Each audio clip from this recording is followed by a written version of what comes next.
Okay, here we go with a read aloud of chapter 35, and we are getting pretty close to the end of the book. And we also have here with us to help read Louisa. She is a foster puppy, and she is super happy about reading. Oh, she was just wagging her tail. She's super happy about this book.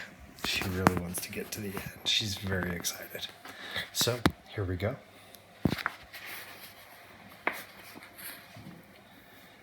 Maggie came home briefly at Easter. She was shocked by how much work I was doing, and also by the state the stables in the house were in. Her house, not Susan's. I've told Mum we've got to shut up most of the rooms, she said. I'd learned that Maggie was 12 years old, top of her form in her current school, though she'd moved to a different school for older girls next year. Trying to keep on as we always have without enough staff is pointless, and Grimes must have help or he'll drop over dead. It's not that you're not wonderful, she added, cutting off my protests, but it's ridiculous. You'll drop dead too. She's still paying a gardener. He can help Grimes, and we'll turn the park into crops. We're supposed to be doing that anyhow. I nodded.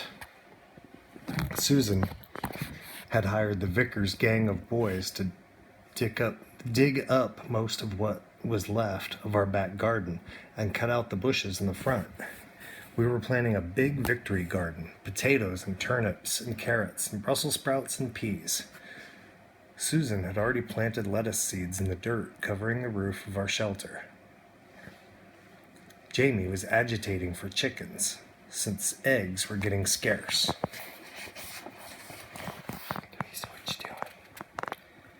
Most of the evacuees in town are gone, Maggie said. Mum said so. It makes her feel she hasn't done her job properly. Do you think you'll leave? I shook my head. Our Mum thinks we're safer here. I'd written to Maggie several times over the winter,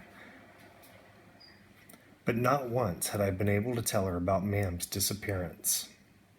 I didn't want Maggie to see me as rubbish, easy to throw away. Friday's my birthday party, I added. Will you come to tea?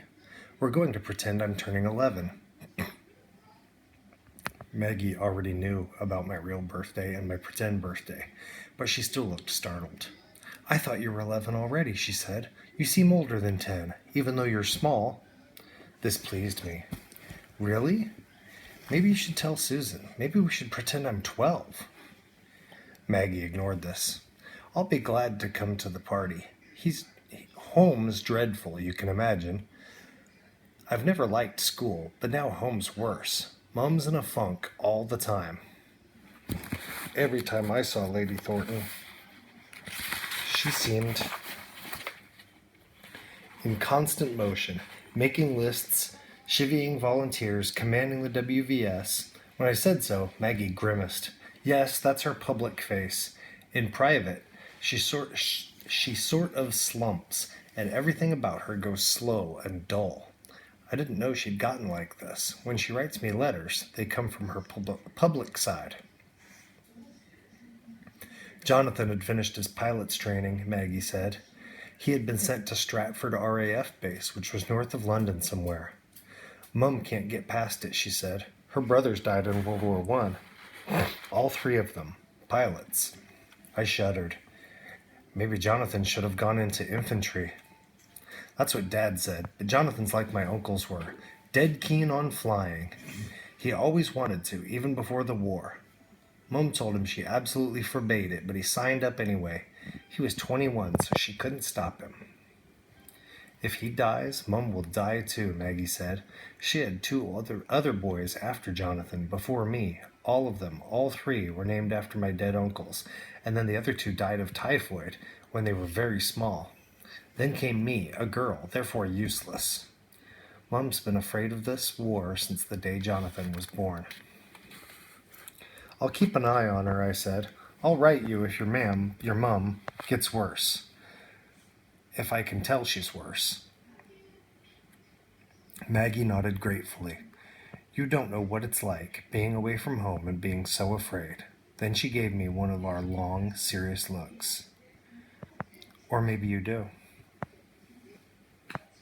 It's not really my birthday, I said, on the morning of my celebration tea. No, Susan agreed. I'm not really 11 yet, or maybe I'm already 11. If I thought about it, this made me angry, so I mostly didn't think about it. Those are the two choices, Susan agreed. I could be 14. Doubt it, Susan replied. You'd probably have a bit of a bust if you were. This made Jamie snort milk up his nose. I laughed too, then I started to enjoy the day. Susan had put a cloth on the kitchen table and wildflowers Jamie picked in the vase in the center. She had saved up enough sugar from our rations to make a little cake.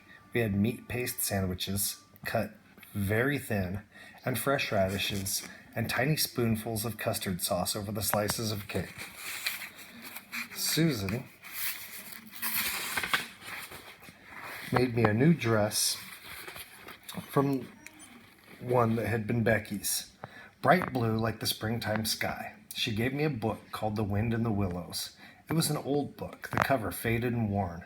When I opened it, I saw her spidery handwriting on the flyleaf, Susan Smith, and then beneath that, in fresher ink, To Ada with love, April 5th, 1940.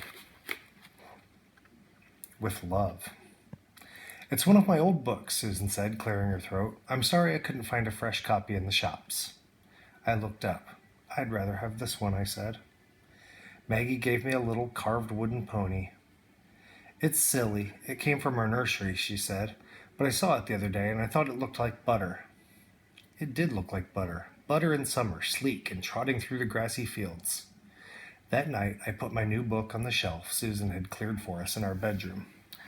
I put the pony on the windowsill so I could see him from the bed. I hung my dress in the wardrobe next to the other clothes. I had so much. I felt so sad. And that's not the end of the chapter, but we are going to stop there, and I'll do another one tomorrow. Bye.